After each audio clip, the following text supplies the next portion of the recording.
अगर आपको हमारी कहानियाँ पसंद आ रही हैं, दिल को छू जाने वाली, कुछ सिखाने वाली और जादुई दुनिया में ले जाने वाली, तो बस एक छोटा सा काम कर दीजिए। नीचे दिए गए लाइक बटन को ज़रूर दबाएं। ये हमें और बेहतर कहानियाँ लाने का हौसला देता है। चैनल को सब्सक्राइब कीजिए ताकि अगली कहानी आपसे कभी छूटे ना। और हाँ, घंटी का बटन दबाना मत भूलिएगा ताकि हर नई कहानी की सूचना सबसे पहले आप तक पहुँचे। अगर कहानी ने आपको भावुक किया, हंसाया या कोई सीख दी तो कमेंट करके ज़रूर बताएं और अपने दोस्तों व परिवार के साथ शेयर करें। हम हैं चुम हिंदी स्टोरी, कहानियों की वो दुनिया जहां हर पल कुछ नया होता है। ऊपर सोने की फ्रॉक, नीचे चांदी की सैंडल।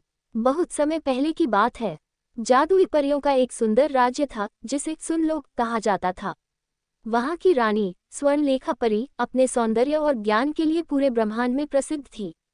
लेकिन इस कहानी की नायिका रानी नहीं, बल्कि उसकी सबसे छोटी बेटी कंचन परी है। कंचन का जन्म सुनहरी आभा के साथ हुआ था। जब वह पहली बार रोई तो आकाश में इंद्रधनुष निकल आया और फूलों की वर्षा होने लगी।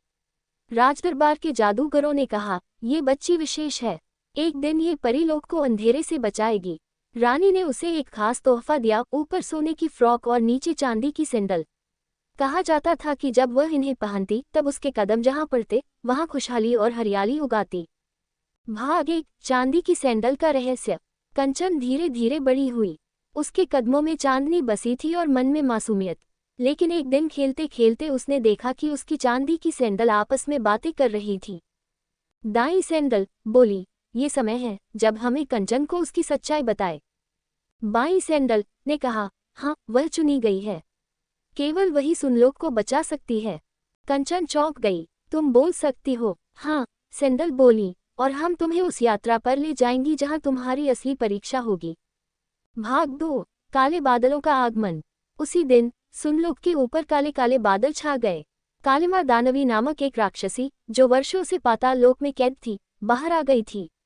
उसने कसम खाई थी कि वह परियों की दुनिया को अंधकार से ढक देगी।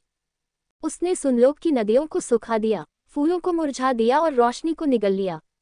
सभी परियां डर गईं। रानी स्वर्णलेखा ने घोषणा की, अब केवल कंचन ही हमारी आशा है। भाग 3, परीलोक से परे। कंचन को उसकी सैंडल ने एक गुप्त द्वार से परीलोक के बाहर ले जाया। वहां उसे 3 परी सहायिकाएं मिली। 1, नीलम परी जो आकाश की रक्षक थी। 2, पुष्पांजलि परी जो वन और फूलों की देवी थी। 3, जलवर्णा परी जो नदियों और समुद्रों की पहरेदार थी। इन्हें साथ लेकर कंचन को 3 जादुई परीक्षणों से गुजरना था। पहला परीक्षण, दर्पण की घाटी। एक जादुई दर्पण कंचन को उसका भय दिखाता, रानी को अंधकार में कैद, मित्रों को पत्थर बना हुआ। कंचन डर गई, लेकिन उसने अपनी फ्रॉक का सोने का टुकड़ा काटकर दर्पण पर फेंका और बोली, मैं तुम्हारा डर स्वीकार नहीं करती। दर्पण टूट गया। दूसरा परीक्षण, जल की माया। यहाँ कंचन को एक नदी पार करनी थी जिसमें जल दिखाई ही नहीं देता था। उसकी सैंडल बोली, कदम बढ़ाओ, हमें विश्वास है। कंचन ने जैसे ही पहला कदम रखा, जल में चांदी की सीढ़ी बनती गई। तीसरा परीक्षण, मौन का जंगल। जंगल में सब मौन था, कोई आवाज नहीं। वहां एक बूढ़ा पेड़ बोला, तुम्हें बिना बोले इस जंगल के जीवों को समझाना होगा। कंचन ने मुस्कान, स्पर्श और आंखों से प्रेम का संचार किया। पशु पक्षी खिल उठे। भाग 4, कालिमा का महल। अब उसे कालिमा दानवी के महल जाना था, जहां अंधकार के प्राणी पहरा दे रहे थे। कंचन की फ्रॉक चमकने लगी और अंधकार पीछे हटने लगा। कालिमा ने हमला किया, उसने अपनी जादुई छड़ी से आग बरसाई। लेकिन कंचन ने अपने दिल से निकली आवाज में कहा, मैं डरती नहीं, मैं प्रेम और रोशनी की बेटी हूँ।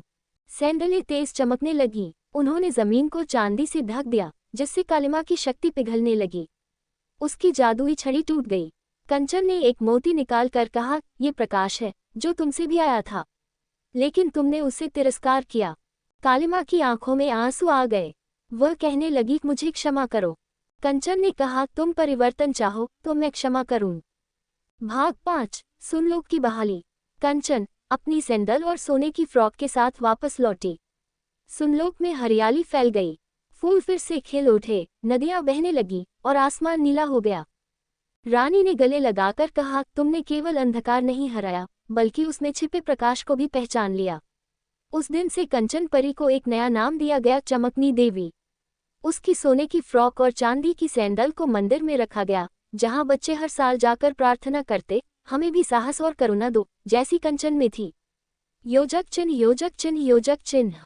अंतिम संदेश। हर लड़की के अंदर एक कंचन छिपी होती है। जरूरत है बस विश्वास की, और वो सैंडलें जो कहती है, डर नहीं, चल पड़ो, रास्ता खुद बन जाएगा।